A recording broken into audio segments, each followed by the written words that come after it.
नमस्कार, मी सुरेश शिंदे. आपण पाहतात तळेगाव टाइम्स न्यूज. आत्ता लवकरच महिला दिन येतो आहे. त्या अनुषंगाने आपण अनेक महिलांच्या घरी जात त्यांचा जो काही संघर्ष आहे तो तळेगाव टाइम्स न्यूजमार्फत संपूर्ण महाराष्ट्रभर नेण्याचा प्रयत्न करत आहोत. आज आपली 6वी मुलाखत आहेत. आत्ता आपण तळेगाव दाभाडे परिसरातच आहोत.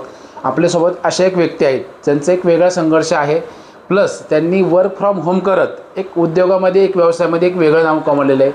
काही नाही, फक्त घरगुतीच व्यवसाय आहे तो, आणि अनेकांना एक वेगळी ओळख म्हणून सध्या ते बाजारपेठेमध्ये सध्या अनेक ठिकाणी कार्य करत असताना आज आपण त्यांच्यासोबत आहोत. आपण त्याच्याकडे थोडक्यात त्यांचा जे संघर्ष आहे किंवा त्यांचं जे बालपण आहे किंवा त्यांचं जे काही आयुष्यात बदल आहे किंवा नक्की कसं त्यांनी आपलं करिअर घडवण्यासाठी प्रयत्न केलेला आहे ते थोडक्यात जाणून घेऊया. मॅडम नमस्कार. नमस्कार. प्रथमतः आपली ओळख सांगावी. मी लीना बोराडे कुलकर्णी. बरं. मी तळेगावातच जन्मली आहे आणि माझं सगळं कार्यभूमी पण इथलीच आहे, म्हणजे मी तळेगावचीच आहे. बरं, आता तुमच्या आई वडिलांविषयी काय सांगाल? कुठं राहिले आहेत? माझे आई वडील तळेगावचेच, तसं आमचं गाव जुन्नर, पण आम्ही तळेगावातच राहतो. बरं. आणि माझं सासर वडगाव. बरं, काय सांगाल आता आपण नक्की काय करता? व्यावसायिक आहात का गृहिणी आहात, काय सांगाल? मी जॉब करते ॲक्च्युली एक युरोप कंपनीमध्ये. बरं. आणि त्याच्यासोबत माझे 2 स्टार्टअप आहेत, मी त्याचं पण काम करते. बरं, काय नक्की ते व्यवसाय आहे? एक आहे लवलीज टेस्टी डिलाइट्स, ज्याच्यात मी होमबेक्ड प्युअर घी नानकेट्स बनवते. बरं. त्याच्यात भरपूर फ्लेवर्स आहेत अवेलेबल आणि लोकांनी त्याला प्रतिसाद पण खूप सुंदर दिलेला आहे. आणि दुसरं आहे लवलीज क्रिएटिव्ह स्टेशन. त्याच्यात मी गिफ्टिंग आयटम्स जे पेपरपासून बनवलेले आहेत, म्हणजे इको फ्रेंडली त्याचा मोटिव्ह आहे, ते बनवते. बरं, त्याची सुरुवात कशी झाली? म्हणजे एक सांगा. समजा एक जो पहिला व्यवसाय आहे जे काहीतरी बनवतो आपण, खाद्य पदार्थ आहे तो, त्याच्याबद्दल सुरुवात कशी झाली, काय सांगू शकाल?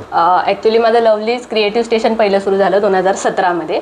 मी जागृती यात्रा म्हणून एक ट्रेन जर्नी आहे एंटरप्रेनर्ससाठी, त्याच्यातून मोटिवेशन झालं की नाही आपण स्वतःचं काहीतरी करायला पाहिजे. आणि तेव्हा माझ्याकडे जॉब पण नव्हता, म्हणून म्हटलं छंद आहे आपला आर्टिंग क्राफ्टिंग, तर आपण ते का नको करायला, म्हणून मी ती सुरुवात केली गिफ्टिंग आयटम, चॉकलेट बॉक्सेस वगैरे बनवायला. आणि त्याला पण प्रतिसाद छान आला. मग व्हॉट्सअप याच्यावरती, फेसबुक ॲड्सवरती, मग त्याच्यावरती भरपूर कस्टमर्स पण गोळा झाले. आणि एका पॉईंटला असं झालं की जेव्हा कोरोना आला त्याच्यात की ह्या गोष्टीला दुसरं प्राधान्य दिलं गेलं, म्हणजे कोण स्वतःचं बाबा जगणं बघेल का लोकांना गिफ्ट देईल. नक्कीच. म्हणून मग त्यांनी की बाबा नाही, मग त्याचा ते कुठं तरी डाऊनफॉल आल्यासारखं झालं की नाही बाबा आपला बिझनेस नाही चालत आहे, आपण काहीतरी दुसरं केलं पाहिजे. मग तेव्हा असं लक्षात आलं की बाबा खाद्यपदार्थांमध्येच सध्या म्हणजे लोक खाणं आणि औषध गोळ्या एवढंच चाललेलं होतं. नक्कीच, बरोबर. मग त्याच्यात असं की बाबा काहीतरी आपण खाद्यपदार्थात गेलं पाहिजे. तर व्हायचं असं की बाबा जेव्हा कोणी पण आमच्या घरी यायचं ना, तर माझ्या मम्मीचं एक नानकेट्स बनवायचे माझी मम्मी घरी, ते दिलं ना चहासोबत की मग लोक अरे वा किती छान आहे, हे आम्हाला म्हणजे अजून द्या ना, अजून द्या ना, म्हणजे ते असं की त्यांचे आवड त्यात कळेल की अरे हे आवडते लोकांना. मग असा विचार आला की बाबा ह्यांना म्हणजे जवळच्या लोकांना आम्ही असंच बनवून पण दिले की चल जाऊ दे त्यांना आवडते. मग एका पॉईंटला असा विचार आला की चल जाऊ दे आपण ह्याच्यातच बिझनेस का नको करायला, लोकांना जर आवडतं तर बाकीच्यांना पण आवडेल. मग ती सुरुवात केली आणि व्हॉट्सअपच्या स्टेटसवरून ग्रुप्सवरून सध्या आता बऱ्यापैकी बिझनेस आहे. महिन्याला बाबा 2-4 किलो तरी जातात, पण आता अजून वाढवायचं आहे, तशी प्रगती करायचं सुरुवात चालू आहे. बरं, थोडक्यात एक सांगतो. त्यांनी एक सुंदरसं उदाहरण दिले, परंतु माझ्या एक सहज आठवण म्हणून सांगतो की लोकांना जर आपण चहा प्यायला घरी बोलवलं आणि तुमच्याकडे एखादा जर चांगला खाद्यपदार्थ तुम्ही बनवला तर त्यातून तुम्हाला उत्पन्न मिळतं, याचं एक उत्तम उदाहरण यांच्याकडे आहे. कारण फक्त त्यांच्या मम्मीने पदार्थ तयार केला, लोकांना आवडला आणि आज त्यांची ऑर्डर त्यांची सध्या चालू झालेली आहे. म्हणजे लोकांना चहा पिणे घरी जर बोलवलं तर त्याचा फायदा कसा होतो त्याचं एक उत्तम उदाहरण आत्ता आपल्यासोबत आहे. बरं, आणखी व्यवसायाची सुरुवात झाली, साधारण आता किती किलो आपण सेल करू शकता किंवा आता व्यवसायामध्ये दुकान टाकण्याचा प्रयत्न करणार आहात का घरगुतीच करणार आहात? सध्या तरी घरगुतीच सुरू आहे, कारण की मला थोडं मॅनपॉवर वाढवायला लागेल, मला टाईम द्यावा लागेल. जसं मी सांगितलं की मी जॉब पण करते, त्यामुळे मला जॉब बघून जेवढा वेळ भेटतो तेवढाच बिझनेसला द्यायला मिळतो. तर त्यामुळे जसं बाबा एका पॉईंटला जर असं झालं की हां बिझनेस वाढत चाललाय, तर मी एक वेळ बाबा जॉब सोडून मी पूर्ण माझ्या बिझनेसमध्ये पण जाईल.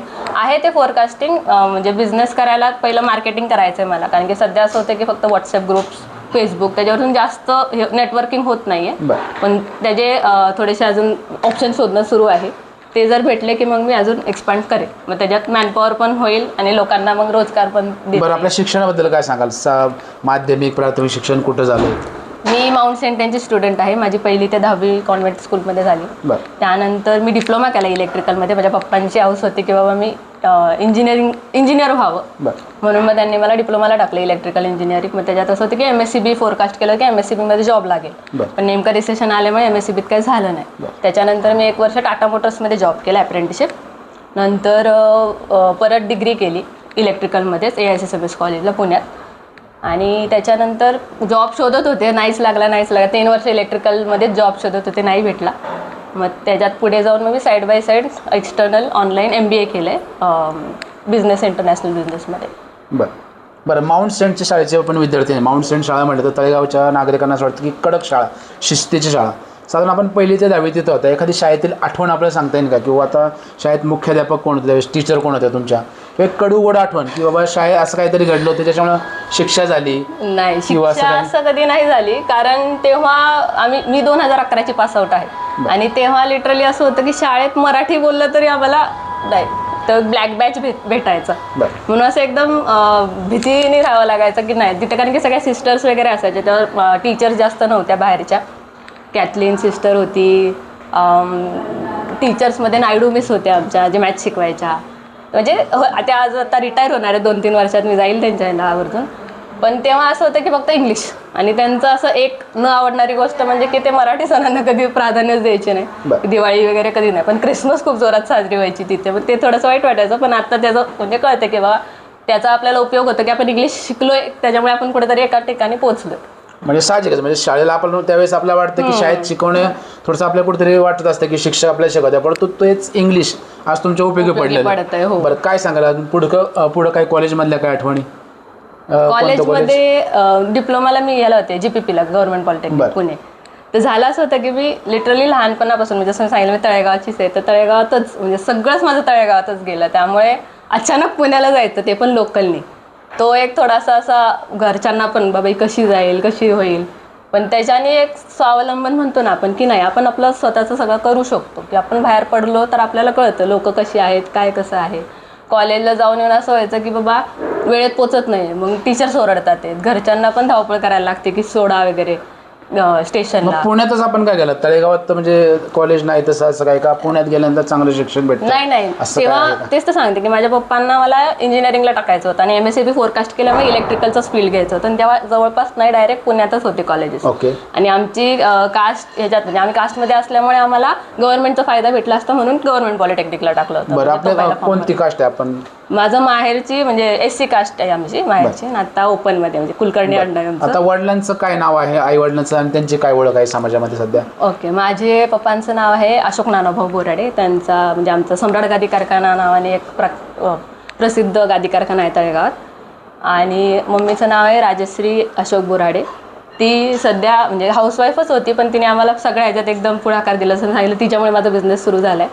पण ती आता राजकारणात पडली, म्हणजे सुनील शेळकेंचे एक चांगले सपोर्टर आहे ती. बरं, नक्की. आणखी कोण असतं कुटुंबामध्ये आपल्या? माझा भाऊ आहे सम्राट अशोक बोराडे, आणि बहिणी ज्योत्स्ना सम्राट बोराडे. तर भाऊ डिझाईन इंजिनियर आहे, तो पायपिंग डिझायनिंग HVAC मध्ये डिझायनिंग, तो त्याचा पण वर्क फ्रॉम होम आहे, पण तो त्याचा पण एक चांगला सेटल आहे. वहिनी सध्या घरी असते, कारण की जस्ट आता लग्न झाले, वर्षच झाले. त्या पण ह्याच्यात आहे, रिअल इस्टेटमध्ये आहेत, मग त्या पुढे जाऊन करतील जॉब. बरं, तर सध्या तळेगावमध्ये अनेक प्रकारचे बदल होतात. आता नगर परिषदमध्ये नगरसेवक नगराध्यक्ष यांच्या अतिशय छान काम चाललेलंच आहे, नुकतंच निवडणूक झालेली आहे. तळेगावमध्ये काय बदल व्हावा असं आपल्याला वाटतं, किंवा काय समस्या आहे, काय व्हायला हवं? एकच समस्या आहे जी मला स्वतःला, जी मी त्यातून गेली आहे, जी मी बऱ्याच ठिकाणी बोलून पण दाखवली, की युवकांना रोजगार मिळाला पाहिजे. कारण की आपल्या जवळच 3 MIDC आहेत. तर मग मला हे निवेदन आहे की बाबा युवक घरी बसून आहे, किंवा मग 10-12 हजारासाठी कुठल्या तरी 8-12 तासाची नोकरी करतोय. तेच जर यांनी थोडासा पुढाकार घेतला तर त्यांचं थोडंसं आयुष्य तरी सुरळीत होईल. की तळेगाव MIDC आहे आपल्याकडे, चाकण MIDC आहे, एवढं जवळ MIDC असून त्यांचा जो स्ट्रगल आहे तो कुठेतरी त्यांनी थांबवला पाहिजे. बरं, सध्या अनेक गृहिणींना असं वाटत असतं की आपल्याला वर्क फ्रॉम होम करता येईल की नाही, किंवा बाहेर जाऊन जॉब करता येईल की नाही, घरचे आपल्याला परवानगी देतील का नाही. त्या महिलांसाठी आपला खास संदेश काय असेल? तर वर्क फ्रॉम होम ऑपॉर्च्युनिटीज भेटल्या तर खूप आहेत, फक्त थोडंसं तुम्हाला अपस्किल करावं लागतं. कारण की कसं आहे, तिथून तुम्हाला लोक म्हणजे कंपनी जी आहे ती तुमच्यावरती विश्वास ठेवून तुम्हाला जॉब देते. त्यामुळे तुमच्यात ते स्किल असणं गरजेचं आहे की त्यांनी तुमच्यात इन्व्हेस्ट करावं. तर थोडंसं स्वतःला अपस्किल करा. आणि वर्क फ्रॉम होमसाठी मी एक सांगेल की तुमच्या फॅमिलीची सपोर्ट असणं खूप गरजेचं आहे. कारण की होतं कसं, आता माझ्याकडे 1.5 वर्षाचंच बाळ आहे माझं. तर सकाळच्या वेळात माझी फॅमिली इकडची म्हणजे माहेरची लोक सांभाळतात आणि संध्याकाळच्या वेळात माझ्या मिस्टर जे ते कामाला असतात 9 ते 5ची ड्युटी, त्याच्यानंतर आल्यानंतर ते माझं बेबी सांभाळतात. तेव्हा कुठं मला जॉब करायला भेटतो. म्हणजे त्यांच्या सपोर्टशिवाय मी माझा जॉब करूच शकत नाही. सो तुम्ही अपस्किल व्हा, तुमच्या पॅरेंट्स आणि तुमचे जे कोण फॅमिली मेंबर्स आहेत ते तुमच्यावर विश्वास टाकतील आणि मग तुम्ही तुमचं स्वतःचं काहीतरी नक्कीच करू शकाल. बरं, आता उद्यापासून तळेगाव दाभाडे नगर परिषद मार्फत काही स्टॉलचं आयोजन आहे, आपण त्याच्यामध्ये सुद्धा सहभाग घेतला असं ऐकलं, काय सांगाल? हो, मी माझं नगरपालिकेच्या मार्फत महिला दिनानिमित्त त्यांनी 3 दिवसाचे स्टॉल ठेवले आहेत, सकाळी 11 ते संध्याकाळी 9:30 पर्यंत. तर माझा पण तिथे स्टॉल आहे लवलीज टेस्टी डिलाईट्सचा. तिथे तुम्ही नक्की व्हिजिट करा आणि तुम्हाला एकदम स्वादिष्ट असे होममेड नानकेट्स खायला मिळतील. नक्कीच मॅडम, खूप छान अशी माहिती दिलेली आहे. तळेगाव टाइम्स न्यूज मार्फत आपलं धन्यवाद. थँक्यू.